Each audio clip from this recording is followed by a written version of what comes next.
I left Moo and came here. Just so I could have a landmass to float on. That looks like a city. I'll investigate it. And probably find a dead end.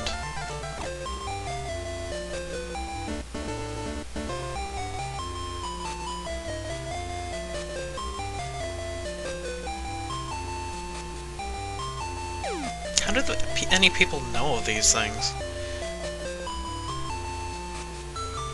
What kind of information counts as classified in an RPG? Because it seems like a lot of random people know stuff pertaining to the plot.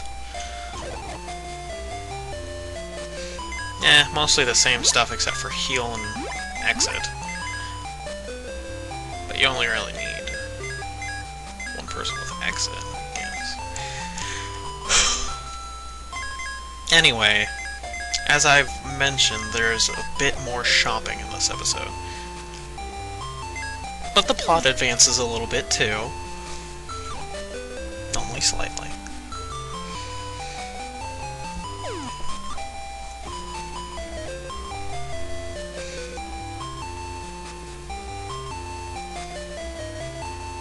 What if I had a special permission? What if Arthur's mom wrote him a note?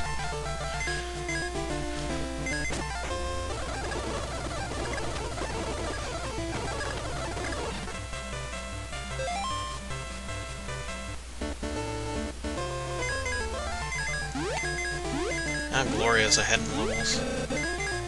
Random deaths make everyone who were basically at the same level in the beginning become become desynchronized, basically.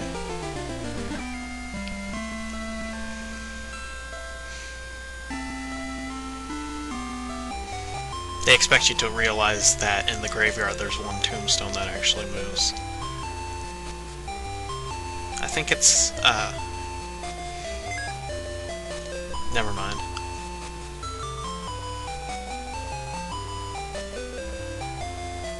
Well, I don't think you would want to join any rebels just because of all the time traveling and dangerous monsters trying to rip you apart. Also, they don't have a dental plan. That person looks familiar. 15 years has passed, but he doesn't look any different.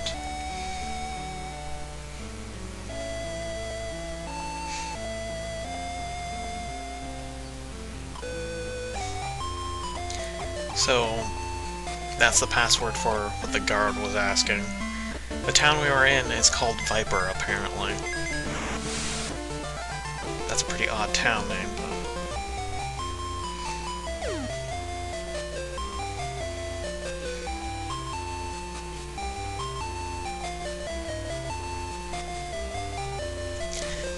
But I will give this game credit for one thing. In a lot of Final Fantasy games, I've always find it that NPCs tend to block paths, but since you can jump over them, that issue kinda took care of itself.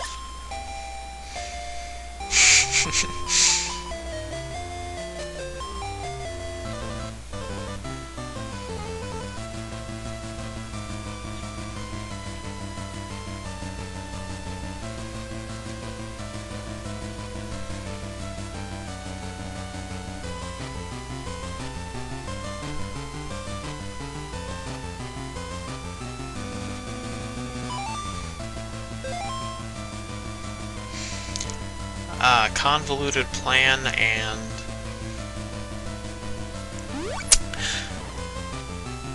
a temporary party member, so I bet we're all set for the next part of the game, right?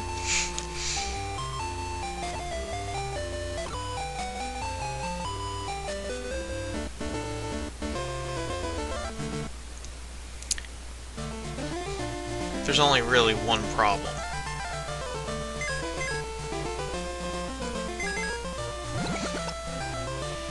And that is once everything goes awry, because you know it will. No, but once we actually get into the next area, that's when things can get a little rough.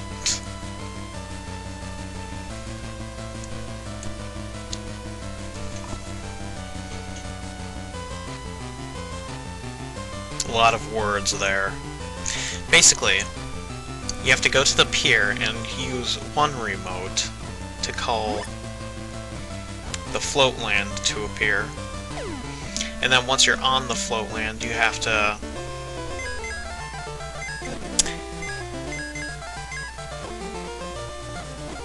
rescue a person and then blow it up, basically. That's the floatland, that thing that just ran by.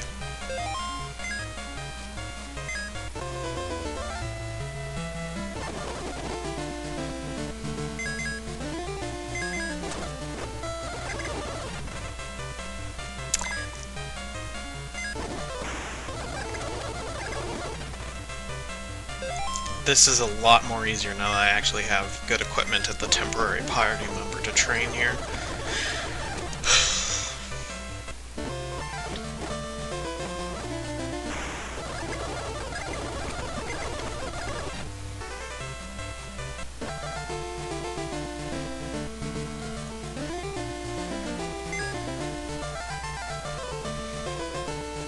He gives you rocket and radio.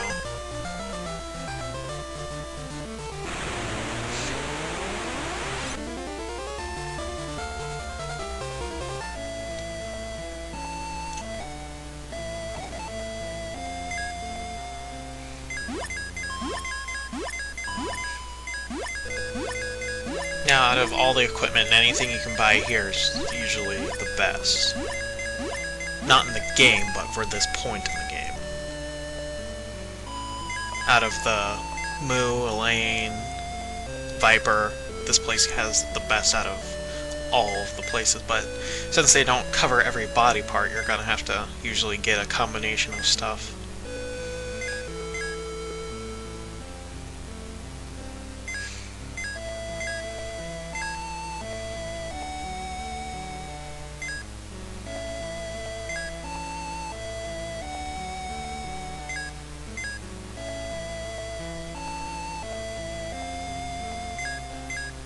For a second there, I thought it made the armor down. I wasn't paying attention pretty well.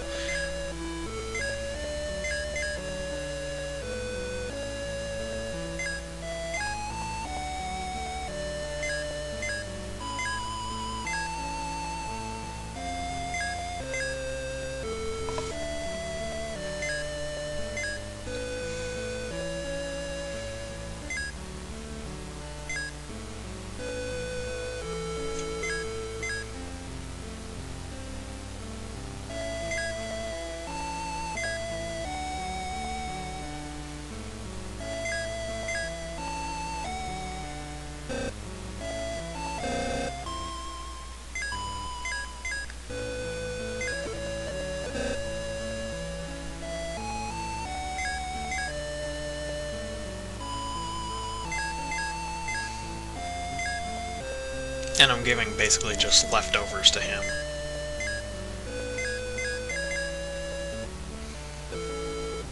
Because, as the name probably suggests, temporary party members don't stay with you forever. But Cure 3, so everything's better.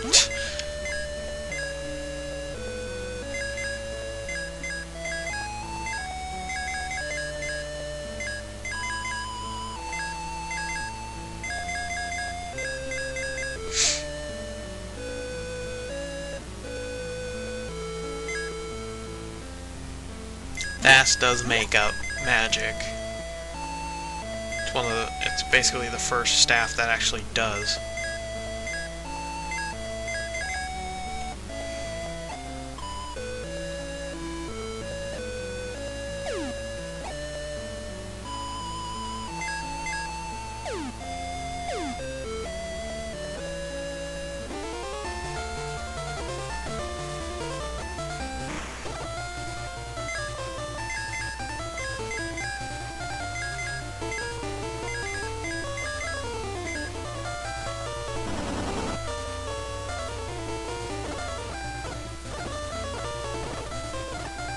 That's the all-powerful Quake.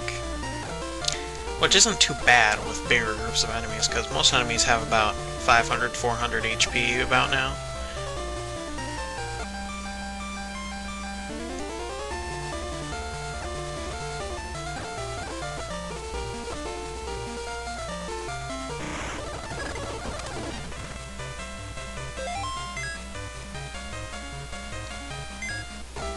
trying to get to that mountain over there.